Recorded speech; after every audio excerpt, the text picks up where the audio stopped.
마태는 산상수훈 이후에 연일 충격적인 예수님의 정체에 대한 폭로를 이어가고 있습니다. 마태가 만약 기자라면요, 일종의 특종을 계속 터뜨리는 거예요. 사람들이 할 수 없는, 전에 들어보지 못했던, 상상조차 하지 못할 일들을 했던 거죠. 사람들이 예수님의 메시지에만 놀란 게 아니라 그의 기이한 행적들, 도저히 인간으로서는 할 수 없었고 했다고 소문조차 들어본 적이 없는 일들을 가는 곳마다 일으키시는 그 모습을 보면서 놀라는 거죠. 예수님을 따라다닌 사람들, 특히 가장 가까이서 밀착 취재를 했던 이 제자들이 어떤 생각을 했습니까? 그 모습을 보고요, 이런 생각이 떠나지 않았어요. 도대체 이 사람이 누구이길래 이런 일들을 행하는가? 도대체 이 사람 누군가? 어떻게 이런 일들을 행하는가? 이 질문이요, 가장 가까이 있었던 사람들의 생각이었어요.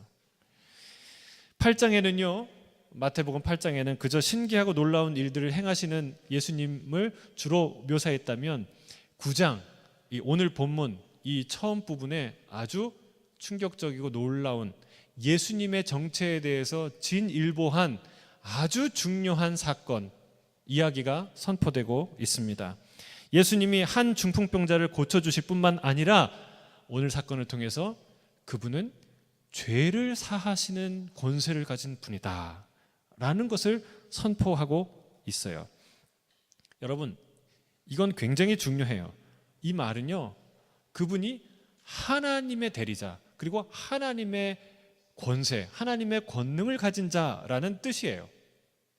실제로 이 본문 이전과 이후는 그 바리새인들, 그리고 이 말씀을 가르치는 사두개인들, 이 사람들이 예수님에 대한 태도가 달라집니다. 어떻게 달라지냐면 그전에는 그냥 호기심, 부러움, 시기심, 질투 정도였다면 이후부터는 예수님이 신성모독을 한, 결코 살려둘 수 없는 죄인으로 낙인 찍히는 그런 변화가 이 사건을 통해서 일어나기 시작합니다. 그만큼 신학적으로 중요한 사건이고, 그리고 예수님의 자기 계시 사건이라고 볼 수 있습니다. 오늘 우리는 그들이 느꼈던 이 충격과 갈등의 현장에 들어가야 될 줄로 믿습니다. 거기서 마태의 눈으로, 제자들의 눈과 귀로 그 놀라우신 예수님을 발견하는 시간이 될 줄로 믿습니다. 마태복음 9장 1절 2절이에요. 다시 한번 읽겠습니다. 시작. 예수께서 배에 오르사 건너가 본 동네에 이르시니 중풍병자를 사람들이 데리고 오시오. 예수께서 그들의 믿음을 보시고 중풍병자에게 이르시되 작은 자야 안심하라, 내 죄 사함을 받았나니라. 본 동네, 이것은 가버나움을 뜻해요. 예수님이 수일 후에 가버나움으로 돌아오셨어요. 근데 거기에 심한 중풍병으로 고생하는 한 환자가 있었는데 그 친구들이 이 환자를 위해서 아이디어를 냅니다. 무슨 아이디어입니까? 예수님께로 데려가자. 그러면 예수님이 이 사람을 낫게 할 것, 우리 친구를 낫게 할 것이다. 근데 여러분, 이게 두 가지 어려움이 있어요. 첫째는요, 아무리 좋은 일도요, 환자가 동의해야 돼요. 환자를 설득해야 돼요. 여러분, 아무리 좋은 수술이라고 막 하지 않습니다. 환자가 그걸 동의하고 이해하고 받아들여야 그거 시작할 수 있어요. 여러분, 뒤에 보면은 예수님이 그들의 믿음을 보시고 고치셨다라고 얘기해요. 마가복음에 보면 네 명의 친구가 그를 옮긴 걸 알 수 있어요. 근데 예수님이 얘기한 믿음의 대상은 4명의 친구만 포함될까요? 그렇지 않죠. 이 환자의 믿음까지 포함하는 거예요. 그가 오랜 병과 중한 병 때문에 낙심 가운데 있었어요. 근데 이 친구들이 와서 이런 신통한, 이런 놀라운, 이런 대단한 분이 오셨는데 너 그분께 가면 나을 수 있어. 여러분, 그 얘기 듣는다고 다 오케이 하지 않습니다. 마음에 깊은 절망과 낭만 가운데 있는 사람들은요, 아무리 좋은 걸 갖다도, 아무리 좋은 거 하자 그래도 안 할 수가 있어요. 근데 다시 한번 용기를 내는 거예요. 이 환자도 믿음을 가지고 살 수 있겠다, 희망이 있겠다, 가보자. 그런 마음으로 가게 됐죠. 또 하나의 문제는 뭐냐면 이동의 문제예요. 이 사람은 환자를 침상째 데리고 갔다라는 얘기를 보면요, 혼자는 도저히 움직일 수 없는 중증 환자였다는 것을 알 수가 있죠. 아무튼 어렵게 이 환자를 데리고 예수님 앞에 데려왔어요. 문제가 생겼습니다. 어떤 문제예요? 예수님을 찾아온 사람들이 너무 많아서 그 집을 꽉 채워서 도저히 예수님께 갈 수 없는 거예요. 여러분, 사람들을 밟고 지나갈 수는 없잖아요. 어떻게 사람들이 꽉 찼는데 그 틈을 비집고 갈 수 없을 만큼 틈이 없는 거예요. 여러분, 이쯤 되면 어떤 생각합니까? 우리는 이런 생각해요. 할 만큼 했어. 별 수 없잖아. 다음 기회에 한번 하지. 여러분, 이런 마음을 먹어도, 이런 말을 해도 충분해요. 근데 여기 있는 사람들을 보세요. 이 친구들은 대단한 사람들이에요. 멈추지 않았어요. 마치 이런 기회는 다시 오지 않을 사람들처럼, 마치 내 친구가 내일 죽어버릴 것처럼, 예수님이 이 지역에는 다시 오지 않을 것처럼 용기를 냅니다. 근데 어떻게 합니까? 지붕으로 올라가요. 지붕으로 올라가서 기와를 뜯어내고 구멍을 뚫고 그리고 침상채로 예수님 앞에 내리는 거예요. 여러분, 얼마나 이게 남의 얘기니까 우리가 앉아서 듣죠. 저 위에서 뭐가 하나 조금만 거 떨어져도 여러분 난리 날 거예요. 예배 분위기 엉망됩니다. 근데 말씀을 전하고 있는데 위에서 부시럭부시럭 뭐가 떨어지기 시작하고, 여러분, 조그만 구멍이 아니라 침대가 들어갈 정도로 큰 구멍을 내고 침대가 내려오는데 얼마나 심란했겠어요. 얼마나 대단한 사람들이죠. 여러분, 그들의 의지와 결단과 실행력 존경할 만합니다. 그들은 포기할 수 없었어요. 무엇 때문일까요? 믿음 때문이에요. 여러분, 믿음이 있는 사람은 포기할 수 없어요. 예수님 앞에만 가면, 예수님께서 마음만 먹으시면 그분은 고칠 수 있다는 거예요. 그리고 그분만 고칠 수 있다는 거예요. 그런 믿음의 확신이 있기 때문에 그걸 멈출 수 없는 거죠. 여러분, 믿음 있는 자는 결코 포기가 안 되는 거예요. 포기할 수 없는 줄로 믿습니다. 왜요? 여러분, 도박하는 사람들 왜 도박 못 끊어요? 예? 한 방을 믿기 때문에, 언젠가 한 번은 터질 것이기 때문에, 그걸 소망하기 때문에 그걸 못 놓는 거예요. 여러분, 이 한 방 때문에, 한 방에 대한 믿음이 있는 사람은요, 한방 치료를 해야 돼요. 아니, 한방 치료가 아니라 말씀 치료를 해야 돼요.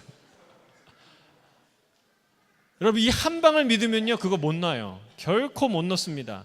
전 재산을 다 털어놓습니다. 그게 믿음이에요. 그게 단순한 믿음이에요.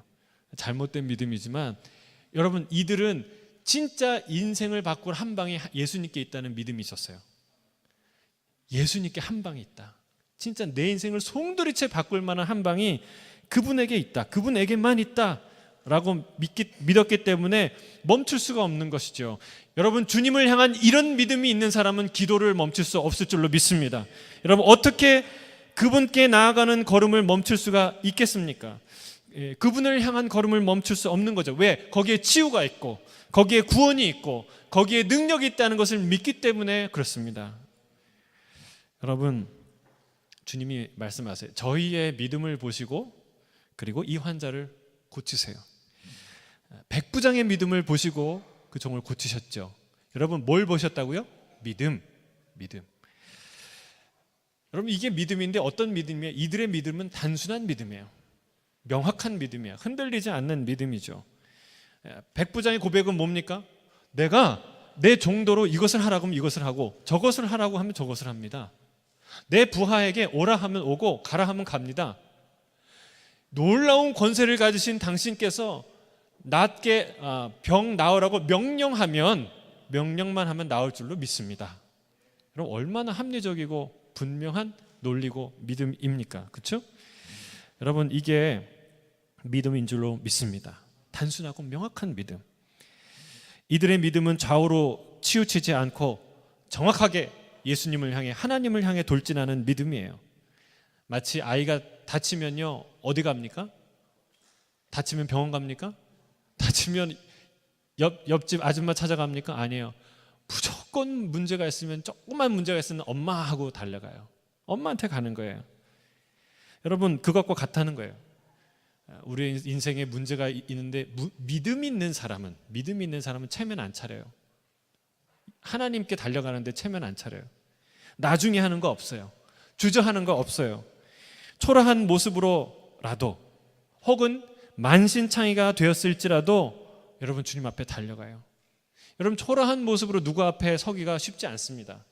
만신창이가 돼서 어떤 존재 앞에 나를 드러내는 거 쉬운 일 아닙니다. 왜 그렇습니까? 멸시당할 수 있기 때문에. 아프고 초라하고 망하고, 여러분 그런 모습으로 누구 앞에 선다는 거 부끄러운 일이에요. 왜? 멸시를 당할까 봐. 네, 여러분 기억하세요. 엄마는 멸시하는 존재가 아니죠. 우리 하나님도 그래요. 우리 예수님도 그래요. 우리 멸시하는 분이 아니에요. 우리를 조롱하는 분이 아니에요. 우리 하나님은요, 우리가 아무리 심각한 병에 걸려도, 아무리 더러운 씻을 수 없는 죄를 지어도, 그리고 아무리 초라한 모습이 되어도 절대 우리를 멸시하는 분이 아니에요. 시편 51편 16절 그리고 17절 이렇게 말하고 있어요. 우리를 멸시하지 않는다는 고백을 하고 있어요. 같이 읽어볼까요? 시작. 주께서는 제사를 기뻐하지 아니하시나니 그러지 아니하면 내가 드렸을 것이라. 주는 번제를 기뻐하지 아니하시나니 하나님께서 거하시는 제사는 상한 심령이라. 하나님이여 상하고 통회하는 마음을 주께서 멸시하지 아니하시리다. 하나님이 뭘 원하신다고요? 상한 심령. 하나님이 제사를 원한다고요? 하나님이 명분이 있고 그럴듯하고 화려한 예배 그거 기뻐하신다고요? 아니에요. 여러분, 그래서 이 예배를 위해서 기도할 때, 여러분이 예배 앞으로 나아갈 때 어떻게 기도해야 됩니까? 이 예배가 하나님 받으시는 예배가 되게 해달라고 기도해야 돼요. 우리가 기도할 때, 저도 오늘 아침에 제가 한참 기도하다 보니까 하나님 오늘 봉사하시는 분들 축복해 주시고, 성가대 축복해 주시고, 반주자, 팀장 다 우리 음식하는 거 다 하나님 우리 순장님들 도와주세요 이렇게 했는데, 여러분 하나하나가 잘 되는 게 중요한 게 아니에요. 제일 중요한 것은 하나님이 안 받으시는 예배면 아무리 화려하고 온전하고 멋지고 그럴 만한 예배도 안 받으신다는 거예요. 소용없다는 거예요. 여러분, 이 예배의 본질은 뭐예요? 누구한테 드리는 거예요? 누가 받으시는 거예요? 하나님. 여러분 그거 꼭 잊지 마세요. 하나님이 뭘 원하신대요? 상한 심령, 우리의 초라한 모습, 무너진 마음, 가슴을 치는 그 겸손함. 여러분 그 앞에 하나님 그리고 눈물 흘리며 기도하는 거 하나님 멸시하지 않는다고요. 그거 기뻐한다고요. 그거 원한다고요. 저는 우리가 상한 심령으로 드리는 예배, 그런 예배가 되길 주의 이름 축복합니다. 번듯한 예배가 아니라, 물론 그런 아름다운 예배도 필요하지만 여러분 정말 상한 심령으로 나가는 그런 예배가 되길 주의 이름 축복합니다. 여러분 이 말씀에서 우리가 알 수 있는 건 뭐예요? 하나님 멸시하지 않는 분이에요. 우리가 어떤 모습으로 나가든 하나님 멸시하지 않는다고 말씀하고 계십니다. 하나님은 오히려 어떤 사람들을 멸시합니까? 세상의 군왕들, 힘과 권력을 가진 사람들, 교만한 사람들, 이런 사람 멸시한다고 말하고 있어요. 시편 2편 2절부터 4절 이렇게 말합니다. 함께 읽겠습니다. 시작. 세상의 군왕들이 나서며 관원들이 서로 꾀하며 여호와와 그의 기름 부음 받은 자들을 대적하며 우리가 그들의 맨 것을 끊고 하늘에 계신 이가 웃으시며 주께서 그들을 비웃으시리로다. 누굴 비웃으신다고요?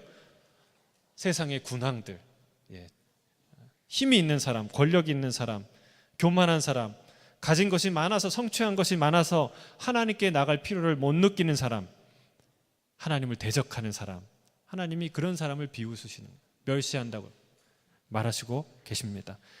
주님은요, 나를 존중히 여기는 자를 내가 존중히 여기고 나를 멸시하는 자를 내가 멸시하노라 말씀하세요.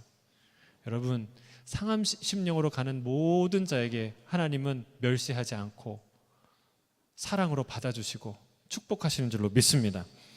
가슴을 치며 회개하는 자, 하나님을 존중히 여기는 자, 그래서 하나님 앞에 달려나가는 자, 예수님의 권세와 사랑을 신뢰하고 나아가는 모든 자를 멸시하지 아니하시고 받아주시는 주님인 것을 확신합니다.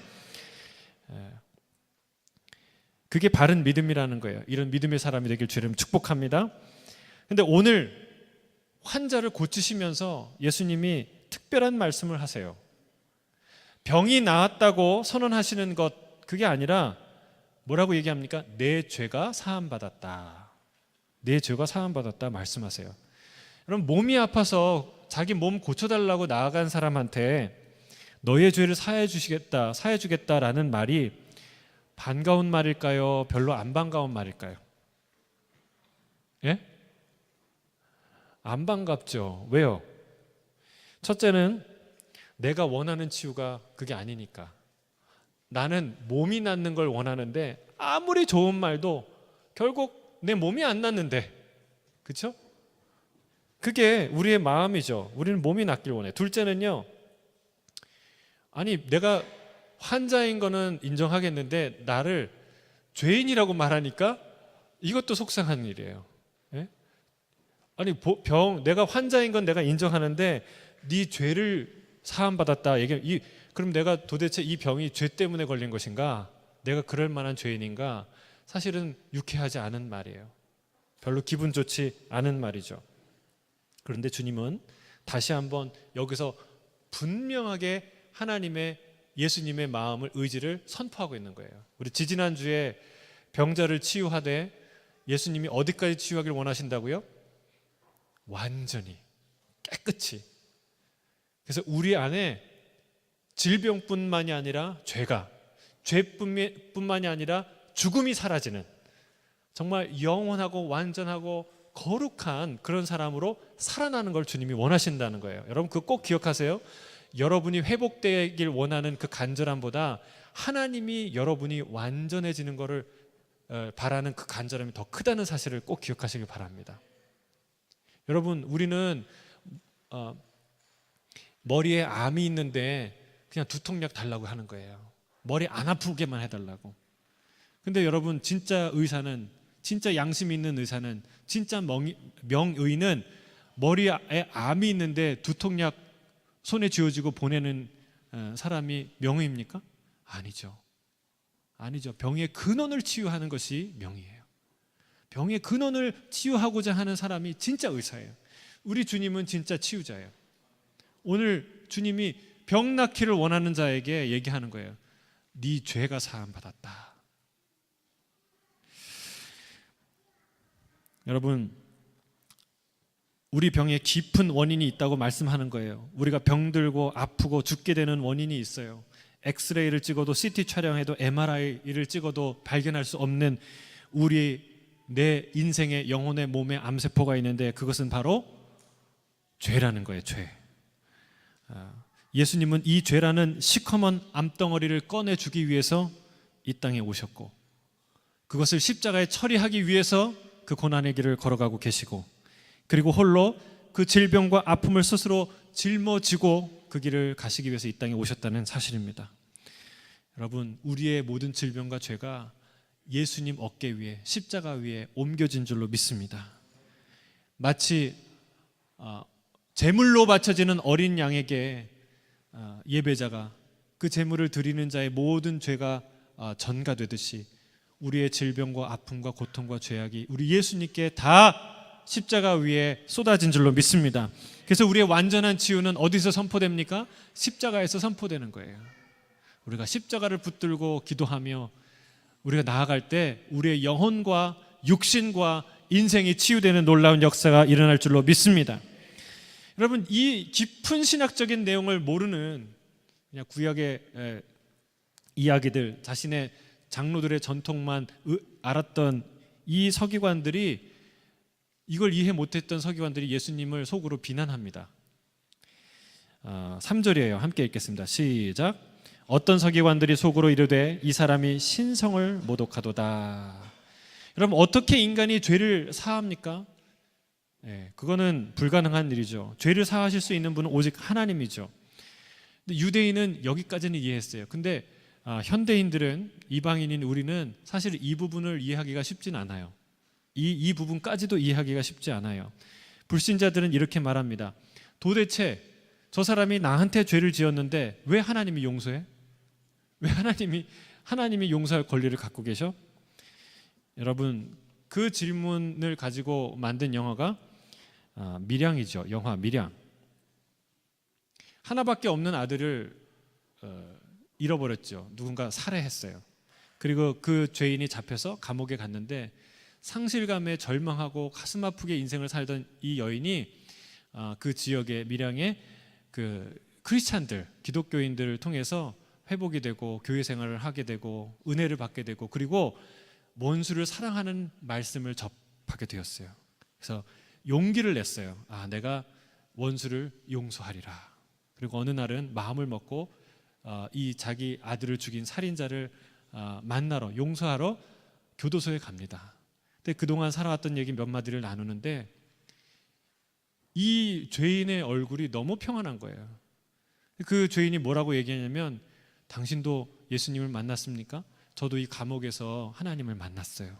그리고 그분의 용서를 경험했어요. 그리고 너무나 평안한 거예요. 근데 그 평안한 얼굴을 보고 이 여인이 충격을 받습니다. 분노가 차오릅니다. 왜요? 내 아들을 죽인 이 원수 같은 죄인이, 이 살인죄를 진 이 죄인이 너무나 평안하고 정말 벌벌 떨고 정말 고생하고 나한테 무릎을 꿇고 사죄를 해야 될 이 죄인이 그렇게 평안한 삶을 사는데 속이 뒤집히는 거예요. 여러분, 공감 가지 않습니까? 여러분이 여러분 원수를 용서 못했는데 하나님이 그를 용서했다고 얘기하면 그걸 받아들이시겠습니까? 예? 여러분, 용서란 그런 아픈 과정이 필수적으로 있어야 돼요. 근데 여러분, 성경은 좀 다른 얘기를 해요. 다윗이 자기의 죄를 고백하는데 뭐라고 고백하냐면, 나단 선지자가 와서 당신 이런 죄가 있지 않습니까? 고백하는데 내가 여호와께 범죄하였나이다. 여러분, 사실 누구한테 범죄한 거예요? 우리한테 범죄한 것이고 밧세바에게 범죄한 것이고 자기 신하들의 신의를 저버린 범죄인데 누구한테 범죄했다고요? 하나님께 범죄했다고 얘기를 합니다. 그리고 시편 51편 3절 4절을 보면 51편이 그때 회개하면서 지은 시편인데 이렇게 고백하는 거예요. 무릇 나는 내 죄가를 아오니 내 죄가 항상 내 앞에 있나이다. 내가 주께만 범죄하여 주의 목전에 악을 행하였사오니. 그럼 기가 막힌 고백이에요. 이 사건의 당사자들은 밧세바이고 우리아이고 그리고 그들과 함께 신이 목숨을 걸고 싸웠던 부하들인데, 근데 하나님께만 죄를 지었다고 말하고 있는 거예요. 어떻게 이해해야 될까요? 여러분, 예를 하나 들겠습니다. 어떤 사람이 이웃에 사는 소의 새끼, 그러니까 송아지를 쳐서 죽였다고 생각해 보세요. 자동차로, 실수로. 그런데 그럼 그 사람이 누구한테 미안하다고 해야 되겠습니까? 원래는 그 송아지의 어미소한테 미안하다고 해야 돼요. 그렇지 않습니까? 여러분, 자식을 잃은 가장 큰 아픔이 누구한테 있어요? 어미소한테 있죠. 그런데 배상은, 미안하다는 말은 누구한테 합니까? 그 소의 주인한테 하는 거예요. 여러분, 이와 같은 원리가 하나님과 우리 사이에 있다는 사실을 우리가 기억해야 돼요. 물론 주님이요, 나한테 다 회개하고 끝이다 이렇게 말하지 않습니다.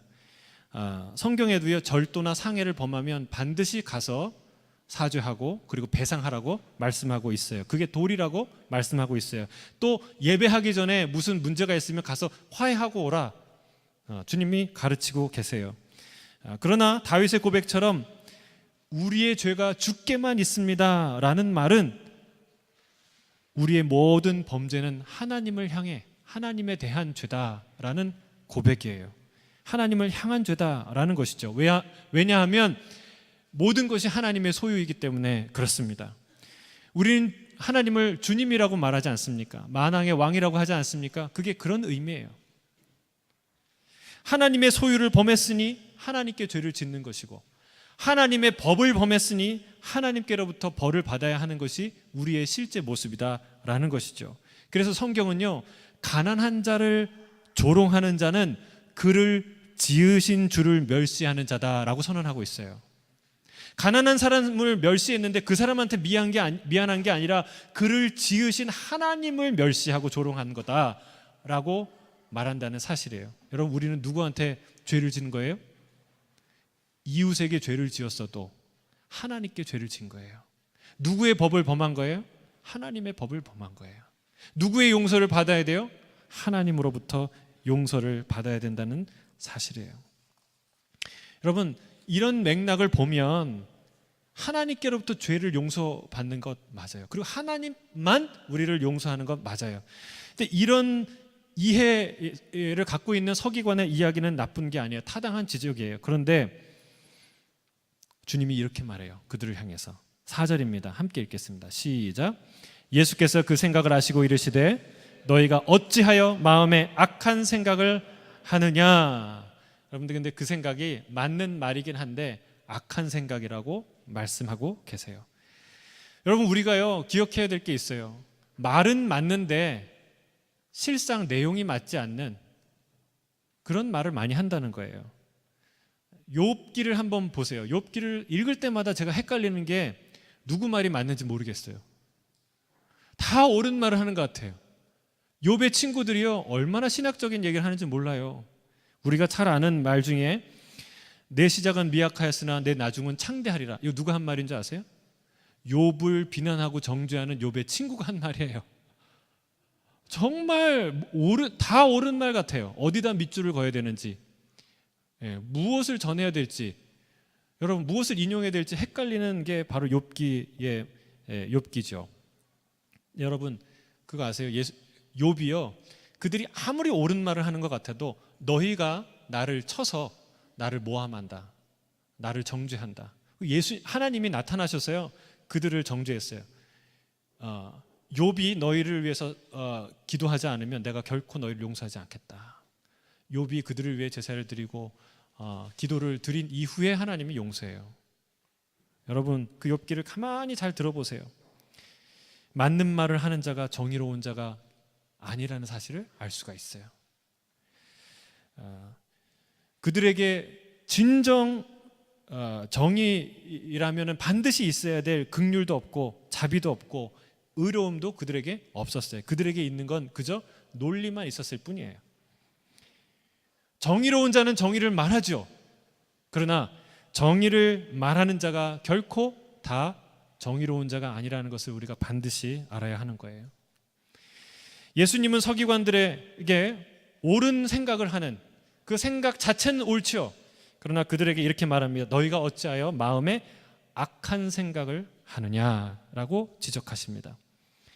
여러분, 인간이 죄를 사한다고 말할 수 없는 그 생각 자체는 맞아요. 논리는 맞아요. 그러나 그들의 생각은 옳지 않았어요. 왜 그렇습니까?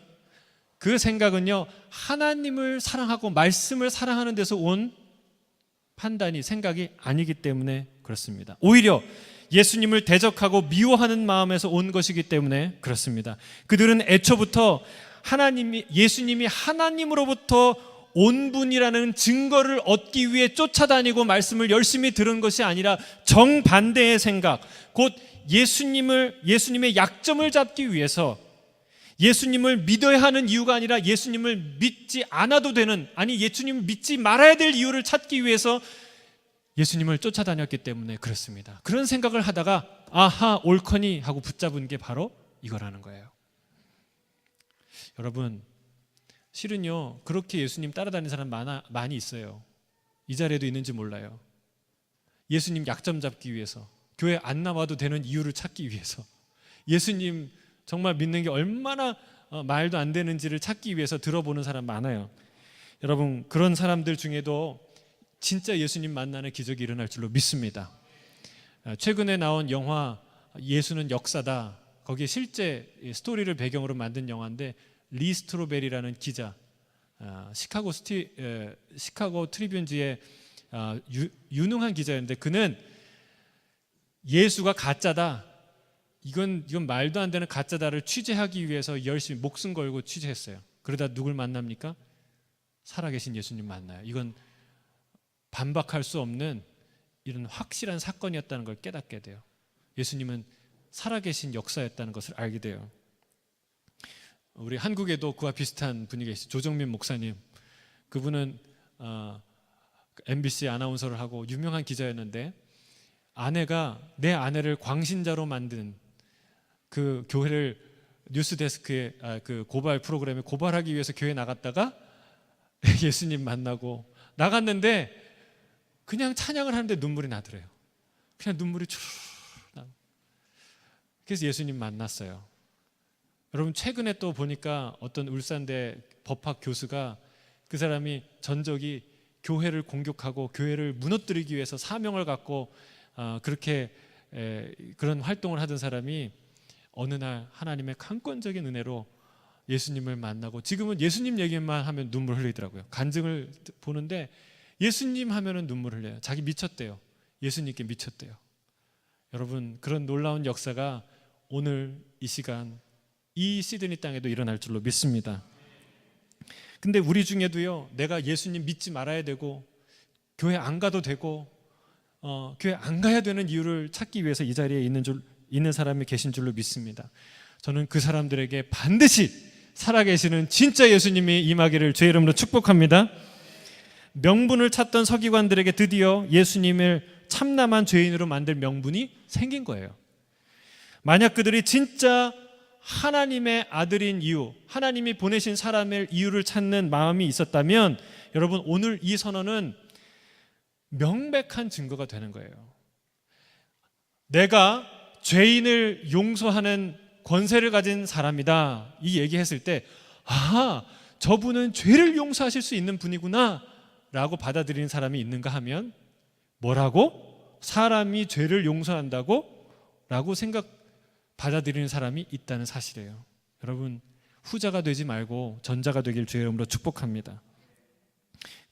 주님은 그들의 악함을 아시고요, 약점을 찾으려는 그들의 악함을 아시고 다시 한번 질문합니다. 자신을 돌아볼 수 있는 그 생각을 근원부터 다시 생각해 볼 수 있는 기회를 마지막으로 주시는 거예요. 5절 함께 읽겠습니다. 시작. 내 죄 사함을 받았느니라 하는 말과 일어나 걸어가라 하는 말 중에 어느 것이 더 쉽겠느냐? 여러분 어느 말이 더 쉬울까요? 저 오랫동안 고민했어요. 둘 다 어려운 말인데 뭐가 더 쉬울까? 여러분 당연히 일어나 걸어가라는 말이 더 어려워요.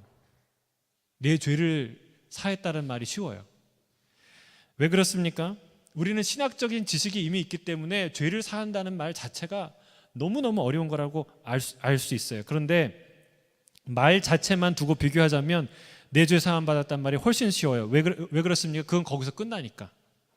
근데 일어나 걸어가라는 거 선언했는데 안 일어나요. 못 나가요. 그러면 어떤 일이 일어납니까? 자기가 말했던 기초도 다 무너지는 거예요. 네, 정말 망신당하는 거예요. 그렇기 때문에 진짜 어려운 것은 일어나 걸어가라라는 말이죠. 여러분 이런 말만 하면 되는 이런 부분을 이용해서 수많은 거짓 선지자들이 그리고 이단의 괴수들이 이런 신성모독의 말을 거침없이 합니다. 뭐 그런 말을 한다고 위에서 벼락 떨어지지 않으니까. 잘 먹고 잘 살 수 당분간은 잘 먹고 잘 살 수 있으니까. 여러분 그러나 그 모든 것은 스스로 재앙을 쌓는 일인 줄로 믿습니다. 허락되었다고 다 해도 되는 일이 아닙니다. 당장 지금은 카드를 긁을 수 있어요. 그런데 언젠가는 고지서가 날아오는 날이 있어요. 교통 카메라 앞에서 나는 이런 사나이야 그러면서 막 그냥 150km, 200km 달릴 수는 있어요. 그런데 교통국에서 고지서가 날아오는 날이 있어요. 여러분 반드시 있다는 거예요. 지금 당장에 하나님을 향해서 아무 말이나 할 수 있어요. 그러나 기억하세요. 반드시 언젠가는 무시무시한 고지서가 여러분의 인생 앞으로 날아오게 될 날이 있다는 거예요. 여러분 주님이 지금껏 보여주셨지만 다시 한번 이런 말로만 하는 아무 말 대잔치를 하는 이 거짓 선지자들과 다른 예수님의 모습을 확실하게 보여주시는 그 선언이 바로 일어나 나가라는 거예요. 여러분 이 증거로 이 기적을 행하십니다. 주님은 혼자 힘으로는 도저히 걷거나 움직일 수 없었던 중풍 환자와 그를 사랑했던 친구들의 믿음에 응답하는 차원에서, 또한 예수님의 약점을 찾고자 애썼던 서기관들의 그 악한 마음을 향해서 예수님이 이 선언을 하고 계세요. 응답하고 계세요. 일어나 걸어가라. 주님께서 명령하시자 어떤 일이 일어납니까? 중풍병자는 일어나서 걸어갑니다. 할렐루야. 기쁨과 감사가 임하죠. 회중들에게 뭐가 임합니까? 예? 하나님께 영광을 돌리는, 하나님을 경외하고 찬양하는 놀라운 일들이 임하죠. 또 그를 속으로 비난했던 서기관들에게 어떤 것이 임합니까? 양심에 찔리는 일이 임합니다. 여러분, 이 한마디로 예수님은 이 세 가지 일들을 행하세요. 예수님은 우리에게 어떤 분이십니까? 단순히 놀라운 일을 행하는 기적의 사나이가 아닙니다. 혹은 하나님의 말씀을 전하는 메신저 정도가 아닙니다. 우리 예수님은 죄를 사하시는 분인 줄로 믿습니다. 하나님의 권세, 죄를 사하는 권세를 가지신 분인 줄로 믿습니다. 우리의 질병과 죄를 다 짊어지시고 십자가에 죽으심으로 그를 믿는 자마다 사죄의 은혜, 용서의 은혜를 얻게 하시는 놀라운 분인 줄로 믿습니다. 우리 오늘 이분께 나아가는 놀라운 시간이 될 줄로 믿습니다. 우리의 질병을 멸시하거나 우리의 죄를 조롱하거나 우리의 무례함을 책망하지 아니하시고 우리를 받아주시는 그 예수님, 그분께 나아가는 이 시간이 되길 주의 이름으로 축복합니다. 할렐루야. 우리를 멸시하지 아니하시는 예수님, 우리의 질병을 고치시는 예수님, 우리의 모든 죄를 사하시는 권세를 가지신 그 예수님, 그 놀라우신 주님을 찬양합니다. 할렐루야. 아멘. 우리 오늘 찬양했던 그 찬양을